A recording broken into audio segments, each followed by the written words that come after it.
যদি কেড়ে নিতে বলে কবিতা খাসা খাতা যেন কেড়ে নিতে দেব না।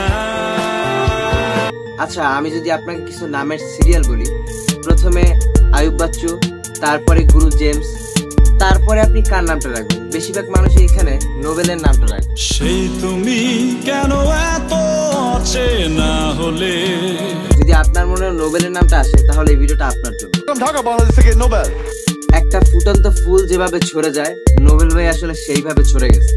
এখনো মাঝে মাঝে নোবেল ভাই হইতে পারতো গুরু জেমসের আদর্শ উত্তরসূরি। আমার সোনার বাংলায় আমি তোমায় ভালোবাসি, যখন আমি থাকবো না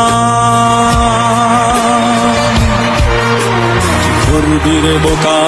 আমরা যে সারা জীবন শুনে আসছি দুইটা জিনিস মানুষকে নষ্ট করে, একটা হচ্ছে নারী এবং আরেকটা হচ্ছে মাদক। তার জ্বলন্ত উদাহরণ হচ্ছে আমাদের এই নোবেল ভাই। সে আসল মানুষ নয়, সে বেঁচে আছে শহরের এক কোণে। ফুটন্ত ফুলের মতো তার ভবিষ্যৎকে তিনি নিজের হাতে নষ্ট করছে। এদিকে ধর্ষণের অভিযোগে দায়ের করা মামলায় গায়ক মাইনুল আহসান নোবেলকে গ্রেফতার করেছে পুলিশ। মাদকের চেয়েও ভয়ঙ্কর হচ্ছে একজন অসৎ নারীকে নিজের জীবনের লাইফ পার্টনার হিসেবে গ্রহণ করা। নেশা করার থেকেও রং ডিসিশন হচ্ছে যে ভুলভাল একটা মানুষকে বিয়ে করা। এবং মাদক যে মানুষের জীবনে কত বড় ধ্বংস আনে, এটা হয়তো নোবেল ভাই না দেখলে আমি বিশ্বাসই করতাম না।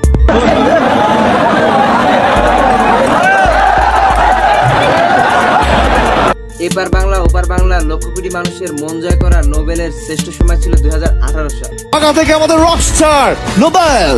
আমাদের পরে প্লিজ ওয়েলকাম ঢাকা বাংলাদেশ থেকে নোবেল। শুধু ঝরে ঝড় ঝড় আজ বাড়ি সারাদিন। এরপর থেকে এক একটা কালো অধ্যায় তার জীবন ছেয়ে যায়। নারী নির্যাতন মামলায় সঙ্গীত শিল্পী মাইনুল আহসান নোবেলকে গ্রেফতার করেছে ডেমরা থানা পুলিশ। শিল্পী হিসেবে নোবেল ভাইয়ের আপনি ঘৃণা করতেই পারেন, বাট তার শিল্পকে আপনি কখনোই ঘৃণা করতে পারবেন না।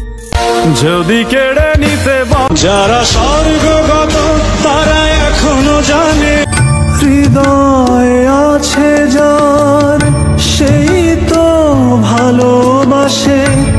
সর্বোপরি বলতে চাই, নোবেল ভাই হচ্ছেন উচ্চ প্রতিভাবান নিম্ন চরিত্রের একজন মানুষ।